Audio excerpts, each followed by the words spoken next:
Russian offensive meet Ukraine's brick wall. That's what Putin must feel like his soldiers have run into as Russia's front line collapses against the Donetsk fortress belt.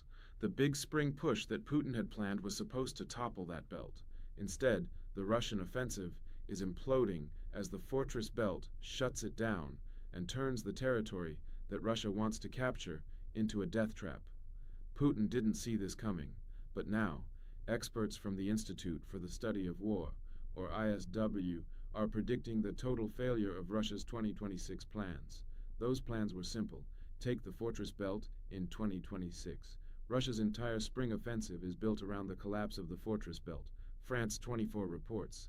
This string of heavily defended cities is the key to taking the Donetsk region, which will in turn lead to the collapse of the Donbas, which Putin has been demanding that Ukraine cede since peace negotiations began between Ukraine and Russia. What Putin has always wanted to convey both to the West and the Russian people is that the fortress belt is vulnerable, that Ukraine is on the verge of collapse.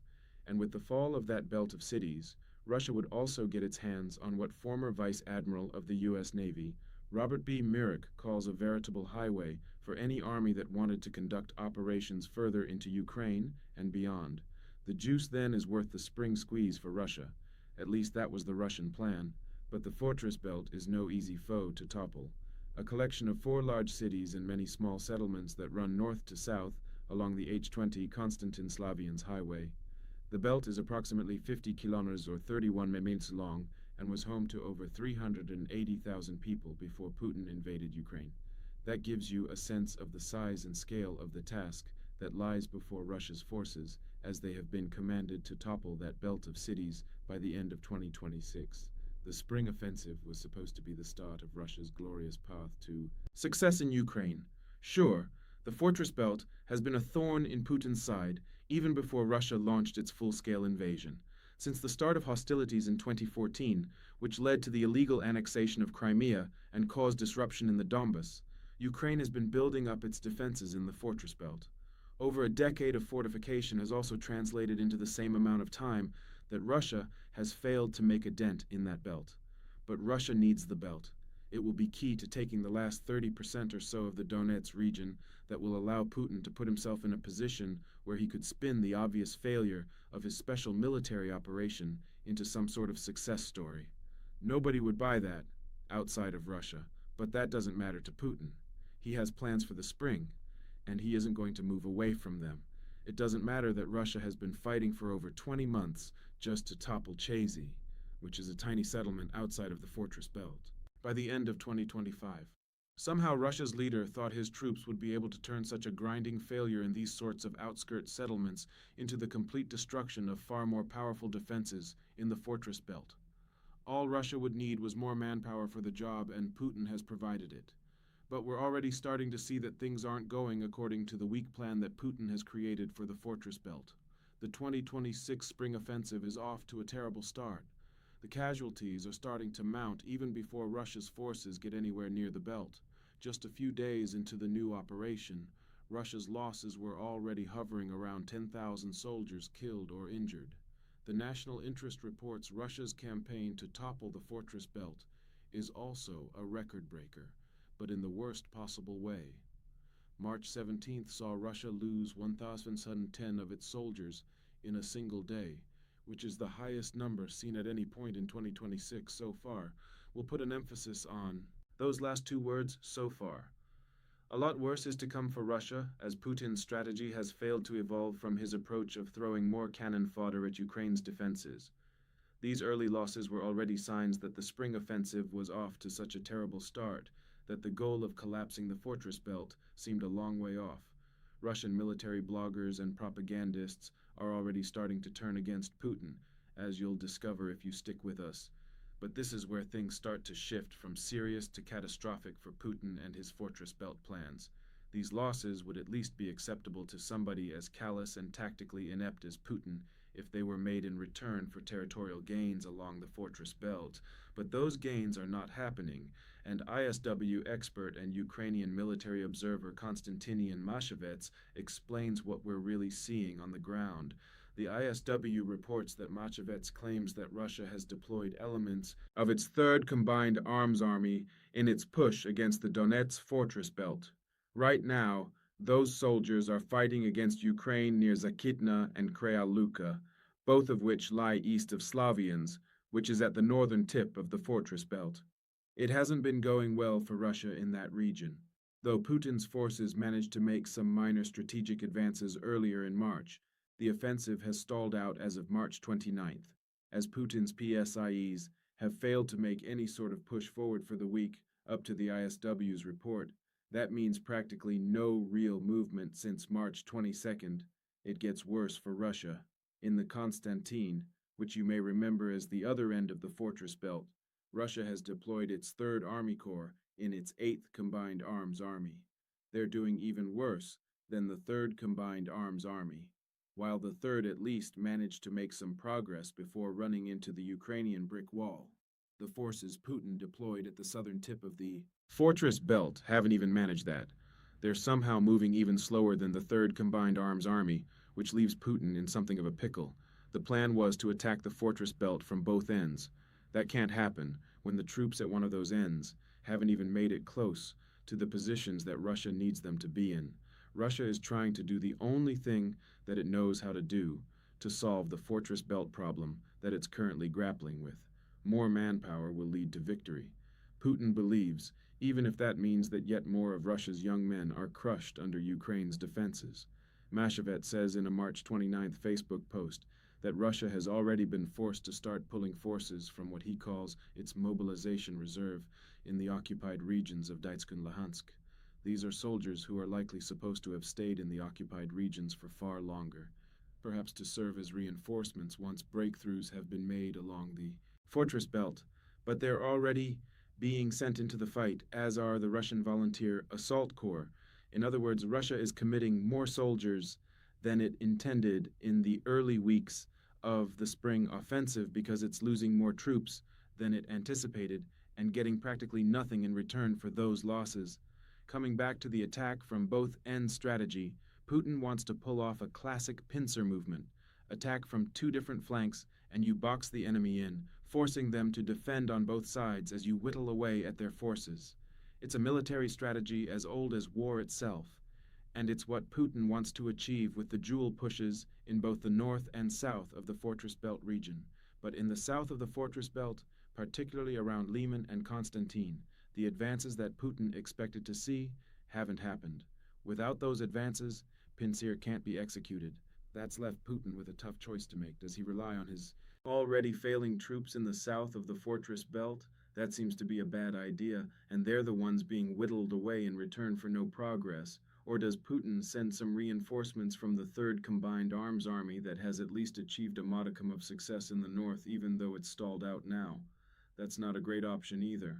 Every soldier that Putin sends from the north is a soldier who can't defend the positions that Russia has. Opportunities for Ukrainian counterattacks will arise.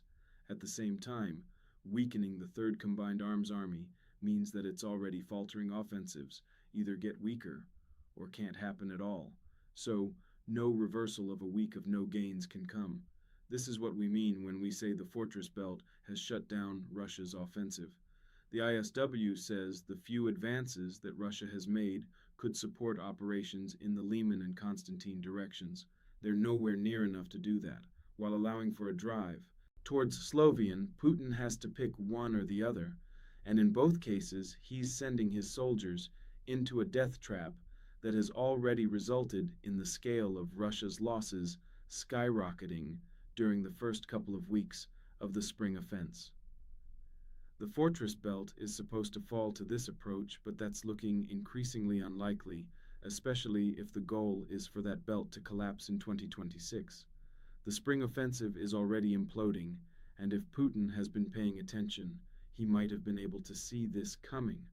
Before we go deeper into that and reveal a crazy twist that makes all of this so much worse for Putin, this is a quick break to remind you that you are watching the military show. We give you the full picture, not just the headlines. If you're getting value from the channel, remember to subscribe so you stay ahead of the curve. Right now, Putin will be furious with his failing troops, but he should be even angrier with himself because all of this was predicted months before Russia even started the spring offensive that was supposed to collapse the fortress belt by the end of 2026. Somehow, after over a decade of failing to take the fortress belt, Putin still hasn't realized that this isn't a task that his forces can complete in a little under a year. And again, it's the ISW, specifically two of its Russia researchers, Jenny Olmsted and Jessica Soubise, who pointed this out back on December 18th. They noted that at the time, Russia was still in the midst of a 22-month campaign to seize Povsk and Minor. That alone should have been a hint to Putin that the much more fortified belt that he has in his sights will be far from an easy victory. As for when the fortress belt might fall, the duo claims that 2026 is ambitious at best. Russian forces are unlikely to seize all of Donetsk in the fortress belt any sooner than 2027 or 28th, assuming Ukraine's international partners continue supporting Ukraine, the duo said in December. What we're now seeing during the early weeks of the spring offensive is that this prophecy is almost certain to come true. This isn't a failure all of Putin's making, as inept as he and his military commanders have proven themselves to be. Russia spent much of the latter part of 2025 trying to prepare for its spring offensive, not just with the pushes in Povarat, but also by taking territory in Ukraine's south. The idea was to create a buffer zone in the southern region that would prevent Ukraine from funneling reserves to the southern tip of the fortress belt that Russia intended to attack. For a while, it even looked like Russia had been successful. However, the loss of access to the illicit Starlink terminals that Russia has been using for much of the war spell doom for the southern position. Starting at the end of January, Ukraine has been conducting a counteroffensive in the south that has liberated as much as 400 square kilometers, or about 154 square miles of the territory that Russia occupied. Any buffer zone that Putin had hoped to create has been shattered. Now, Russia is also having to send reserves to Ukraine's south to try to push the counteroffensive back, which adds up to more soldiers intended for the fortress belt that aren't doing what Russia intended. Plus, with the buffer gone, Ukraine has carved a route through to the south of the fortress belt, which goes some way to explaining where Russia's forces in that region are failing so badly. RBC Ukraine notes that the soldiers being sent from Donetsk to Ukraine's south aren't your basic rank-and-file infantry. Elite units and paratroopers are being tasked with snatching the territory that Ukraine has liberated back. What does that leave Russia with during its spring offensive against the fortress belt? Meet cannon fodder, soldiers with barely any training and even less strategic nous, who are just being sent to die against fortifications for which they are in no way prepared. And there's a reason why Russia just broke its own record for casualties in a single day. And we're probably going to see that record get broken several times over before the spring is done, as Putin watches the fortress belt shut down every offensive that Russia launches. He'll be asking himself what went wrong. Ukraine doing the unexpected in the south played a part, and Putin is far too egotistical to believe that he could be anything less than a strategic genius.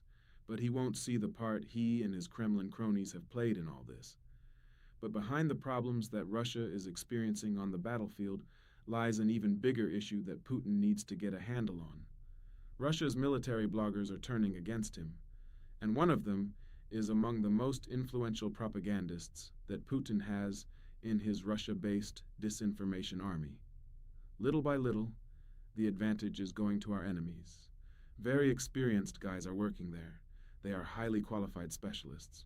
They know how things work, and they are working to take advantage of the technical superiority they have, were the words of Yuri Podolyaka when assessing the offensive against the fortress belt so far. To understand why this particular propagandist is so important, you need to know who he is. Podolyaka was a former Ukrainian citizen who transferred his loyalty to Russia in 2014 amidst Putin's first campaign of aggression against Ukraine. That makes him the perfect type of propagandist for Putin.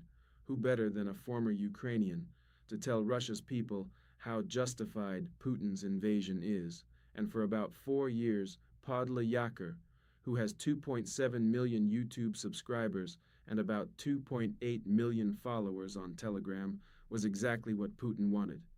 A man who beat the propaganda drum to a massive audience right up until last winter, when he was still predicting the inevitable collapse of the Ukrainian military. But now, one of Russia's top military bloggers has turned against his paymaster. And the collapse of the spring offensive is the reason why. Still, vague comments about the superiority of Ukraine's technology and strategy may not seem like the biggest betrayal in the world. You could even argue that Puddle Yaker is trying to hedge his bets and getting good with the country that he betrayed years before. However, you haven't heard the words that this military blogger reserved what he sees as the fate of the spring offensive. Unfortunately, I think that in the coming months, we will not be able to change this situation. We just can't, to our great misfortune, the propagandist declares. He adds that the main Russian effort should be coming against Ukraine right now, but it's difficult to see how that effort will succeed. Russia, Bodaka says, will experience big losses as it tries to tackle the fortress belt. Ukraine's technological edge is too strong. It's starting to conduct attacks against the Russian rear in the occupied regions of Donbas, which has been made possible by Ukraine's new mid-range drones. Those drones are wiping out Russian air defenses as we speak, along with taking out key military nodes in the occupied regions. Podyaka isn't the only one of Putin's former supporters to turn against the Russian president. Ilya Ramirez, who for years has been an advocate of Russia dominating his neighbors, has also stabbed a knife into Putin's back. We all thought Putin was the unifier of Russian lands, and now we've come to this bloody assault, the luring of contract soldiers by deception, and much more from ILO has declared. He calls Putin's invasion a dead-end war, and says that it could go on for another decade, all to assuage the ego of a man who can't accept that he has failed to achieve any of his objectives. Bottom line, Vladimir Putin is not a legitimate president. Vladimir Putin must resign and be brought to trial as a war criminal and thief. Long live freedom, damn it, from Yellow Blair. These are people who have spent years towing the Kremlin line on the propaganda front. Now they're telling literally millions of people that Russia is failing and that Putin is a weak leader. This is the bigger problem for Putin, and it's going to be fed by what's happening in Ukraine right now. As more weeks pass with minimal gains, more losses, and no dents put into the fortress belt, Putin's strategic ineptitude is finally going to come back to haunt him. He'll try to silence the voices. By the end of 2025, the Kremlin was already cracking down on Russia's military bloggers, and Putin has since started taking steps to close the internet in Russia so that only state-approved and controlled sources will be accessible. That won't change the casualty count in Ukraine. It'll do nothing about the failed spring offensive. As Putin cracks down inside Russia, the voices against him will get even louder. As for the fortress belt, it will do what it's been doing since at least 2014, stand against Putin's aggression. What the Kremlin thought would take months is going to take years at best, and it's already costing Russia far more than it should. Russia's deadliest day of 2026 so far has already been and gone, and it's only going to get worse from here. We've already analyzed what happened to Russia on March 17th, as well as how poorly Putin's forces fared in the week, including that fateful day. If you want to learn more about what Ukraine has done to stop Russia's spring offensive in its tracks, check out our video. And if you enjoyed this video, make sure that you subscribe to our channel for more insight into what's happening on the ground in Ukraine. And thank you for watching.